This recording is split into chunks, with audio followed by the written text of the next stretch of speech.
Selamat pagi, nama saya Yosindita Marwarwan, NPM 2001010187.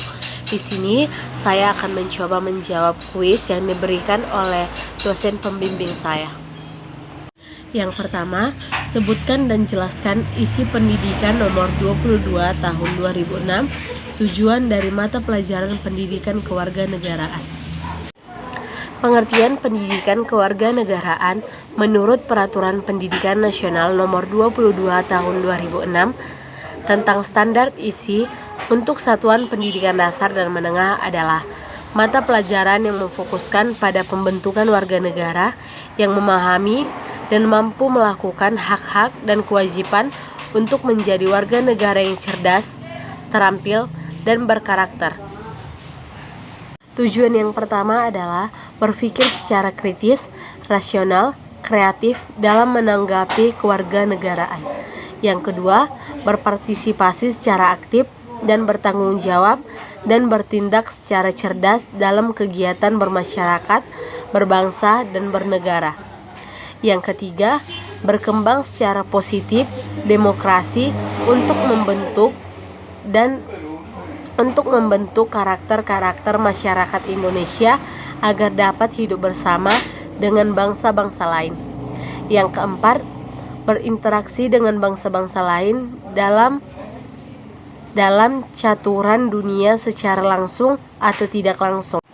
Yang kedua itu PKN sebagai mata pelajaran yang mengusung misi pendidikan dan moral. Jelaskan dengan kata-kata sendiri apa makna dari kalimat di atas, dihubungkan dengan mata kuliah konsep dasar pembelajaran PKN. Yang kedua, tujuan pendidikan yang kita harapkan adalah mencerdaskan kehidupan bangsa dan mengembangkan manusia Indonesia seutuhnya, yaitu manusia yang beriman, bertakwa kepada Tuhan Yang Maha Esa, berbudi pekerti, memiliki pengetahuan dan keterampilan, kesehatan jasmani dan rohani, dan memiliki kepribadian yang mantap, mandiri, serta tanggung jawab kepada masyarakat dan negara. Dalam dunia pendidikan kewarganegaraan adalah salah satu pendidikan yang paling penting.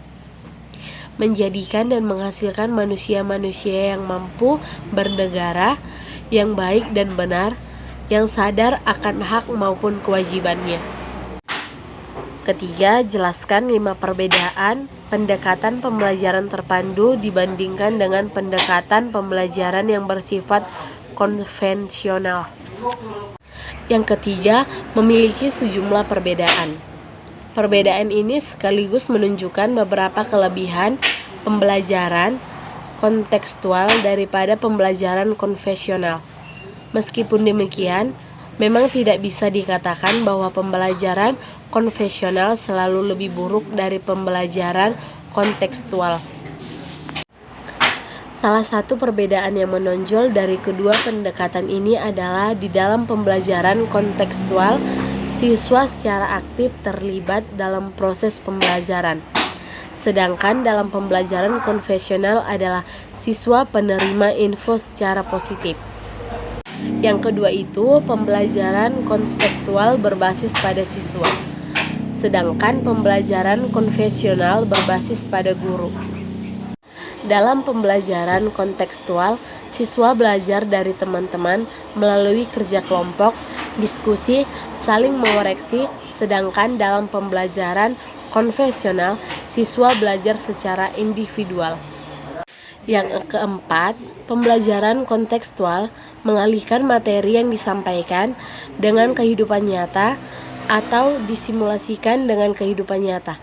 Sedangkan pembelajaran konvensional sangat abstrak dan teoris. Nomor 4, jelaskan 10 latar belakang kemajemukan bangsa Indonesia.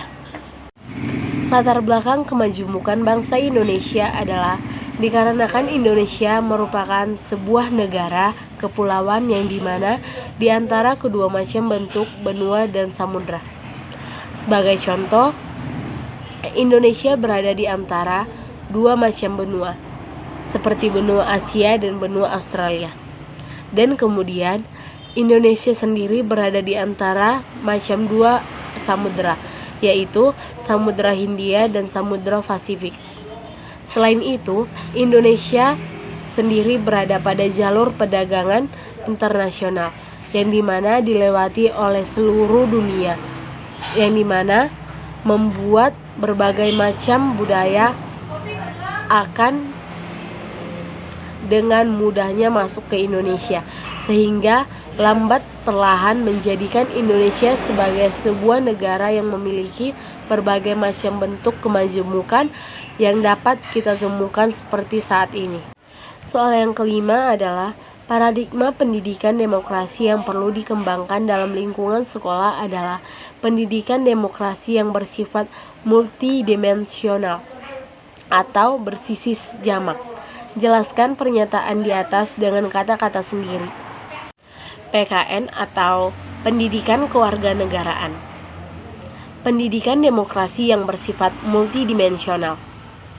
Yang dimaksud dengan PKN sebagai pembelajaran dengan visi utama sebagai pendidikan demokrasi yang bersifat multidimensional adalah karena PKN merupakan pendidikan nilai demokrasi, pendidikan moral, pendidikan sosial, dan masalah pendidikan politik bersifat multidimensional, antara lain pada yang pertama, perdagangan secara pluralisme atau UNIR, bermacam-macam tetapi menyatu dalam pengertian Bhinneka Tunggal Ika.